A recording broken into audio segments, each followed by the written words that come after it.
So, good morning. We're looking at the last learning outcome for academic and research skills today. Now, we've gone through 5 learning outcomes already. So, first we started off with looking at your own competence.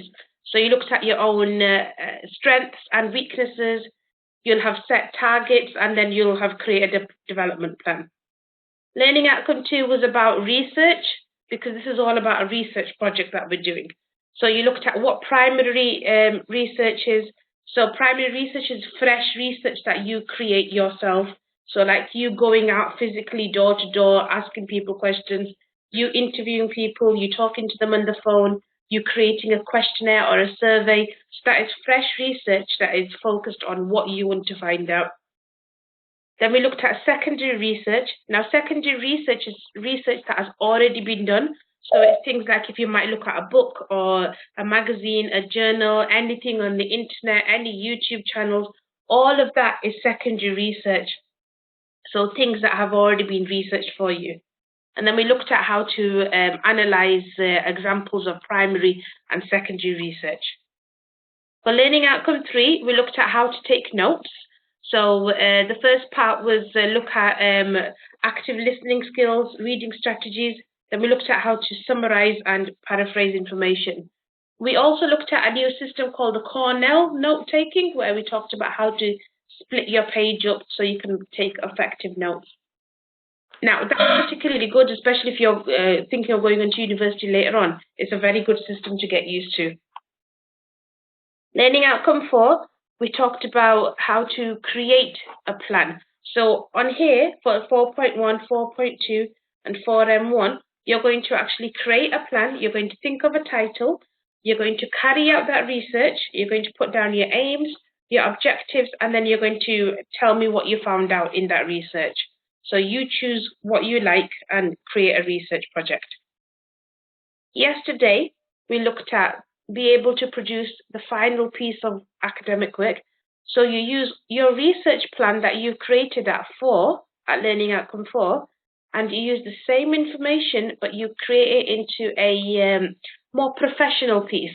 So you might want to include pictures, images, or like charts and graphs, anything to support it.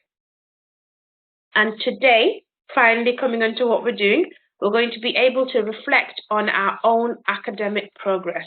Now, this actually carries on from learning outcome 1. First, you identified what your academic strengths and weaknesses are. Now you're going to look back on them. So for 6.1, reflect on own academic progress, including development of of academic skills, including English and language skills.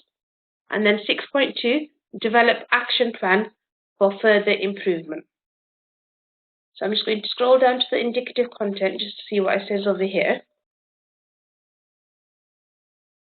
Now on here, you're going to actually reflect on your own work. You're going to look back. So you probably do a high amount of reflection when you're in your daily life or when you're working anyway. The reflection means just to think back, just to look back at what you've done, what you did good, what you might change, what you want to improve. So you're going to think back on your own skills and say, I wanted to work on this. Have I got it? Have I done it? Do I want to work on it a bit more? So that's what we mean by reflection. We have another viewer joining us.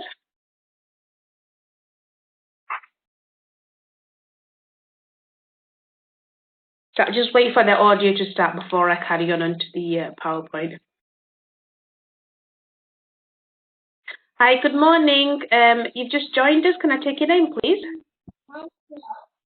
Hi, good morning. Good morning. Good morning. Can I take your name, please? Oh, sorry, it's Pearson. Oh, hi, Tosin. You joined just in time. We're about to start the PowerPoint presentation now. So I was just going over what we're going to be covering, but we'll go over those questions again in a moment. All right.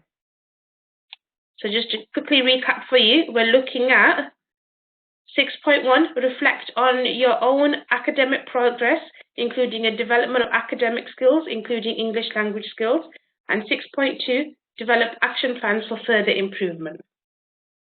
So let's go on. So we're just going to have a quick recap. In learning outcome 1, we looked at SWOT, so strengths, weaknesses, opportunities and threats, things that might stop you from working or what will help you from working. We looked at SMART. We looked at how to create a personal development plan and just your own strengths and weaknesses. Learning outcome 2, we looked at primary and secondary research. Learning outcome 3, we looked at how to take notes. And learning outcome 4 was how to draft a research plan.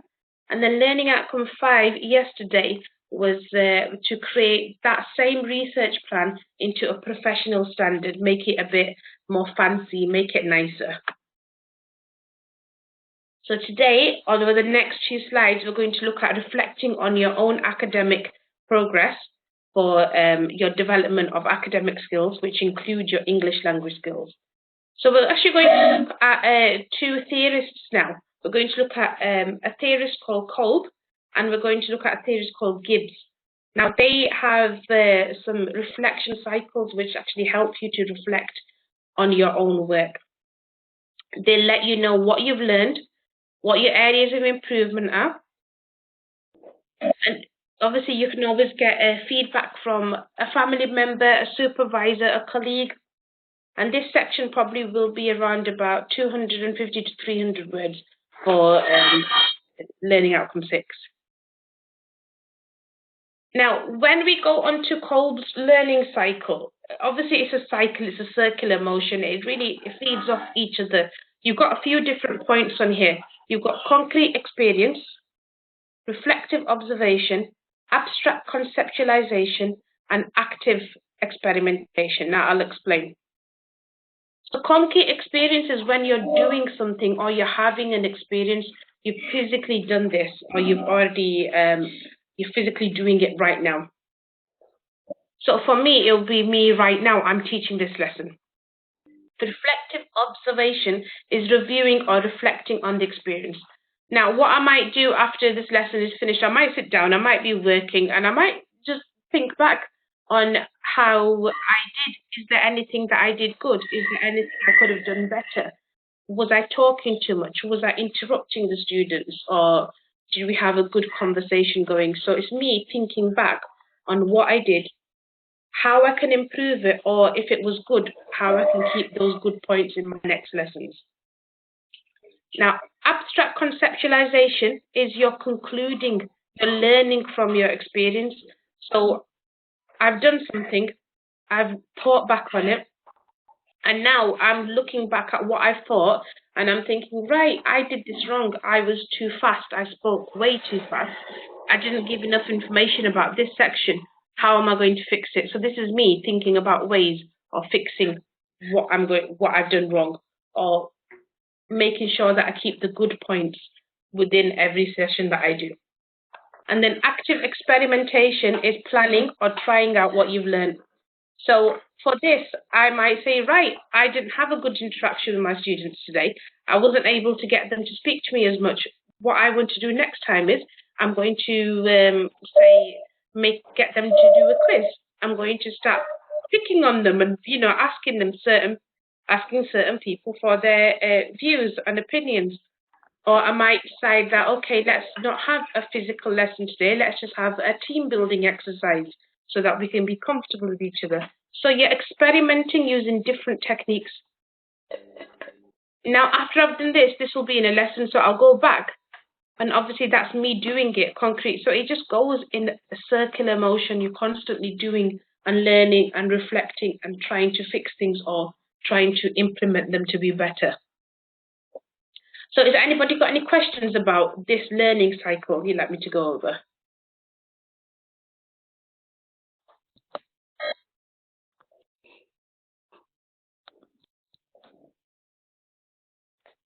Shazova, are you okay with this? See, I'm picking on someone now.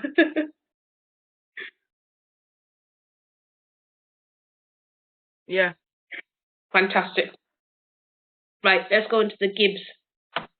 Well, so we had the Kolb there, and now the Gibbs reflection model, we've actually got an example which will help you in this, which I'll go over in a minute. So the Gibbs reflection model is a it's a model which is really crucial for you to do in any sort of area that you're doing. So you've got skills. It helps you to find out what your descriptions are, what your feeling is, what you're actually doing at that moment. So let me just go on to, because it explains it much better on here.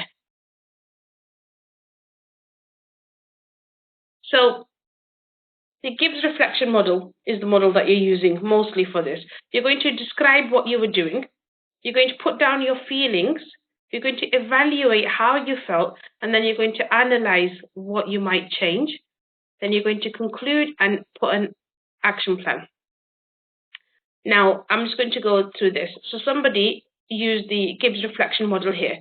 So the description for what they were doing is they were doing business communication skills, and then they were doing a BA course in business, and they made a presentation to Amazon to be ethical. So during this presentation, they relied on the various areas of the presentation technique. So they were talking orally, they were interacting with people, they were having critical arguments. So this is an example of what somebody did.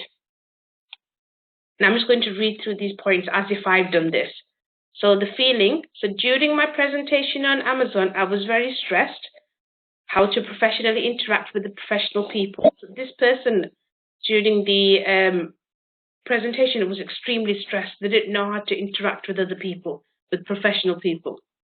Now, the good thing was that I have prepared handouts, and those were well structured. So they told us they're feeling stressed. They told us a good point was that they had handouts. And the good point was they managed to deliver their presentation because they had their handouts. And then they go on to say, but I think by doing more practice and interacting with other people will enable me to become a good presenter. So this is something that one of the students has written. So they've decided that they should have more practice. Then they evaluated their presentation and they wrote, the good thing was that I became aware of the learning at initial stages. However, I felt the learner got the disadvantage because of lack of information. Now, it's a bit fragmented what they've written here. Well, what they're trying to say is that they became aware of the different stages of learning, but they also felt a little bit disadvantaged because they didn't have as much information as they should have. Then they've analysed it, and they said that I decided that any group I will take in the future, I shall look at the aspect and requirements of individual members of the group. So what they've decided is, so any group that they're going to take on or present to, they're going to look at each of the learning requirements for each of those people. They're going to see if there's something that you might want to simplify, something you might want to make more difficult, just to reflect on that person. And then they've concluded that even though they were coping throughout this, that they should have possibly, had more information, had more knowledge in what they were doing. And then they've created an action plan at the bottom. It's quite simple, it's quite small, so it's not very big. But they've decided to keep track of the learning. They're going to do Q&A, so question and answer session, and they're going to write everything down on the smart board. And then also they'd like to increase their voice projection so that they can be heard further towards the back of the room. So this is just an example of what somebody has done. They did a presentation and then they used the reflection model just to reflect on what they were doing.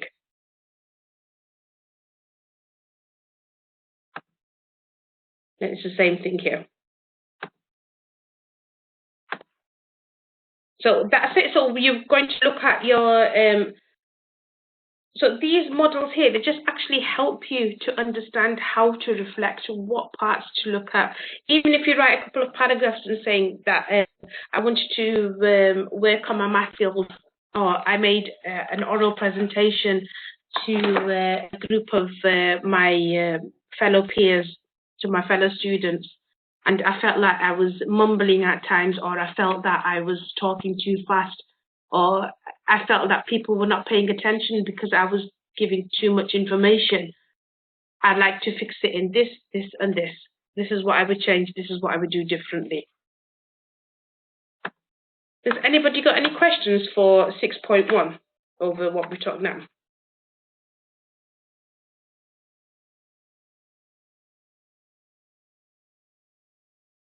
Okay.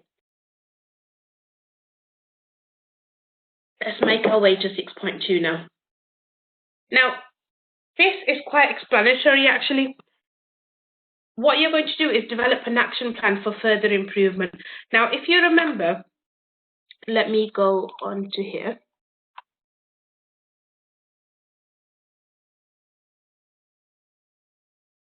So if you remember, if you do 1M1, where you develop a plan to show how targets will be achieved, you're doing a PDB, a personal development plan here. And we had a little template that I'll go back onto and show you. Now you can use the same template, but when you're going to show me what is further improvement, you might decide to say, right, I wanted to do my English level 2. And right at the moment, I'm still working on it. I'm still implementing it.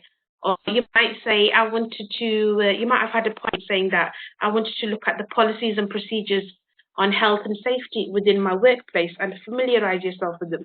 You might have done that already, and you're saying, I've completed that. Now I've decided I want to look at, you can put another point in saying, now I've decided to look at the safeguarding techniques within my workplace. And then so what you're doing is using the same action plan, but you're just adding a couple more actions on. Or you're saying that this is still ongoing, I'm still working on this plan. So let me get that open.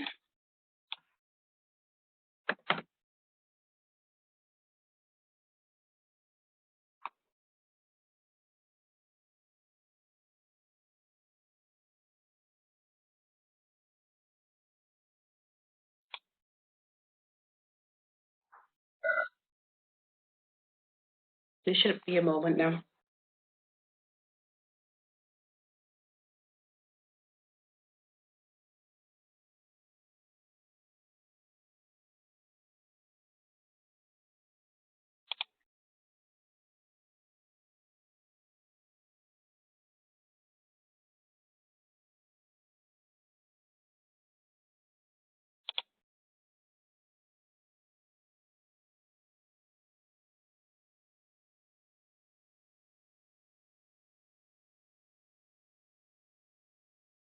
So if you use this template here, let me highlight it. So 1M1 PDP template. You can use the same template that you used for if you decide to do the merit question. You can use the same template there for 6.2. If you don't do the merit questions, that's perfectly fine. It's up to you what you do, but still use this template and just add some action plans into it. So add some targets. Let's open it up so we can. It's been a few days since we've looked at this.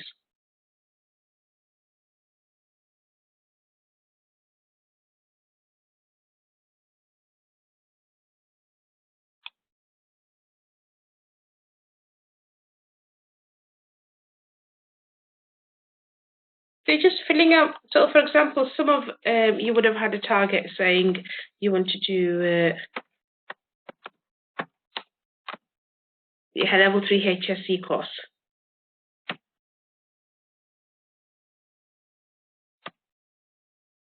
And then is this a priority? Say, yes, it is a priority. What do you need to do? So attend lessons. So what are your objectives? You need your tutor, assignments, and so on. And target to achieve this. So say if you just started it today, you'd probably have a 3-month target. So what month is it? It's April, May, June, July. So you'd say July. That, for example, you'd want a July target. And then so you'd have a few other ones, level 2 English,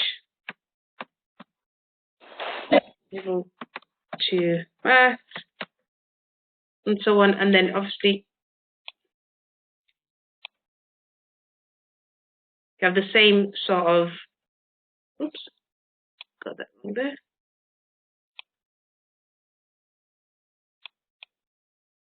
So complete task.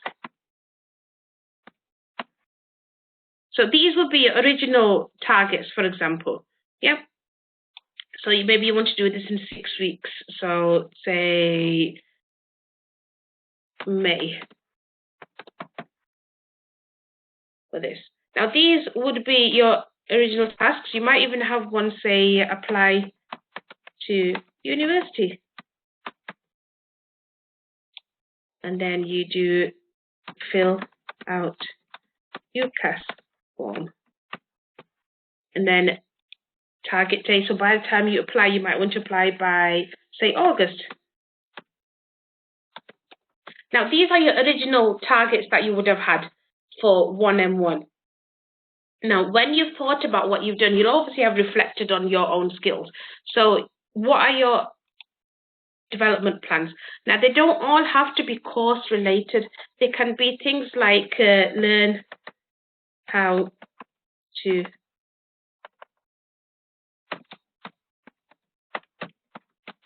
present, learn how to make presentations, yeah?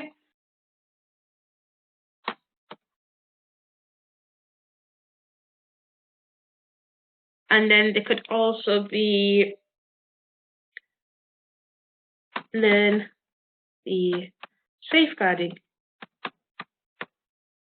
policies at work.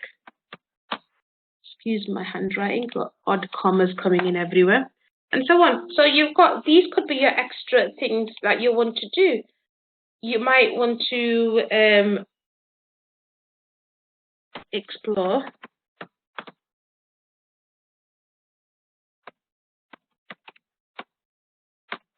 you might want to look at how people write their assignments. So, you know, it's really up to you what your targets are. But on this section, which all I want you to do is use your original, such terrible handwriting on here. I could probably write right now, improve handwriting, because I've made so many mistakes on here. There you go, that's another one. So, on here, you've got your original topics at the top here, which you already would have done. So regardless of whether or not you've completed them, you'll have these at the top. And then underneath it, just include, add a few more and put, so copy and paste this, put it in for 1M1 and then copy and paste it and put it in for 6.2. And then just add a few extra points on it just to show what you've learned or what you want to do. Or you might even say, I thought I was going to do this by August 2021. But I've already done it now, so I'm going to put in a new task. So attend university in September 2021. So I thought I'd finish my maths by May, but I think it might take me a month longer. So I'll put down June instead. And, you know, so it's quite simple and straightforward. Just put down what your targets are and just go ahead from there. So do you understand what I'm trying to say for 6.2?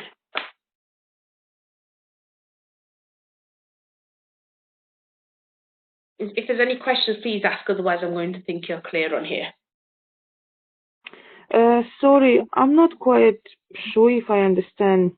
Yeah, so basically, sure. you need to do for 6.1 just to add into this form. Yes. Because do you know when I was talking about, were you able to attend the lesson for learning outcome 1? I've been on the first one. Yeah, definitely. Yeah. I've been that time. Yeah, I remember you were showing the. Because like I said, learning outcome 1 and learning outcome 6, they're very similar because it's just about you and your development. So when you do, if you decide to do 1M1, you'll already have a PDP, a personal development plan, that one that I just showed you. You already have that.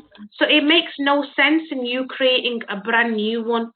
All you've got to do is first add this in. Let me get this in. So these will not be on it. So when you add it in first, you'll only have these points in it. So you'll click this little bit here, and then you'll copy and paste it in. Let me just get my arrow back. So I would click that there, right click, it highlights it, and then I left click it. Sorry, I left click it to highlight it, then I right click it, and then I just do copy, and then I'll paste it in. Yeah? Now, After that, after you've done this, after you've just had 1, 2, 3, 4, your original objectives, you're going to go back, you're going to fill this out again, put a few more points in, and then you're going to copy and paste this into 6.2. So if you do the merit question, you'll have 2 personal development plans within your work. Yes, so you'll have the first one at the top, just including these points. So have your original points. And then afterwards, when you do it for 6.2, when you've looked back at your work, you've looked back at what you've learned by doing this assignment, then you'll probably just add a few more things in, like improve your spelling, learn how to write essays better, and learn how to research, learn how to create questionnaires, just simple things. And then you're going to have it including this. So just add those extra points onto this and copy and paste it. Now, this is going to be answer for the 6.1. For 6.2. Oh, 6.1, yeah. 6.1, you're just writing a couple of paragraphs about how you did, what you think your skills are like now. Do you think you've improved on what your weaknesses were, or do you think there's still some work that needs to be done? So it's just a couple of paragraphs about you explaining how you felt and what you were doing. Okay. And then 6.2 is the same development plan again, but with just some extra points added on to it. Yeah, thank you very much. You're welcome. So that's good. Is everybody else clear with what I was saying? Is that okay?